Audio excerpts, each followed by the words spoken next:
Today, we're going to use one story to learn how to use 一边一边。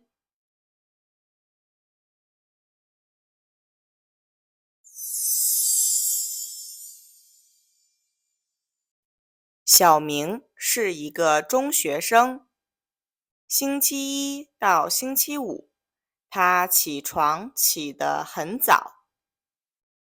他和他的爸爸妈妈一边吃早饭，一边听一些新闻。吃完早饭，他的爸爸开车送他去学校。到了学校门口，他和同学们见了面。他一边和同学往学校里走，一边和爸爸说再见。送完小明，小明的爸爸开车去上班。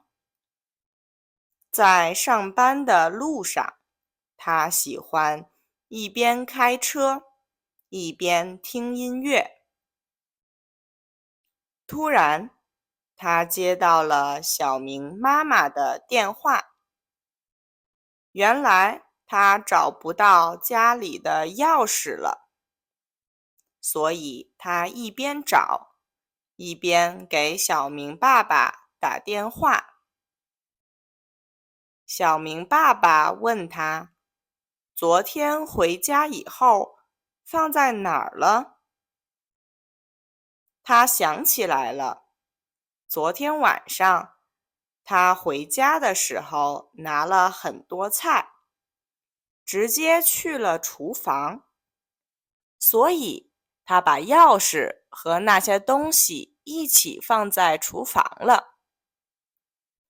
他在厨房找到了钥匙以后，就出门上班了。下午回到家，小明总是先做作业。他一边写作业，一边等爸爸妈妈回家。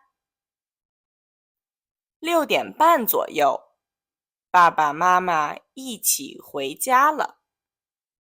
他们会一起做晚饭，一边切菜，一边聊天儿，分享一天发生的事。周末，小明有的时候喜欢自己去公园跑步。他一边跑步，一边听音乐，觉得很放松。有的时候，他也会和朋友们去商场里的书店。他们可以在那儿一边看书，一边喝东西聊天儿，还可以玩桌游。他特别喜欢那个地方。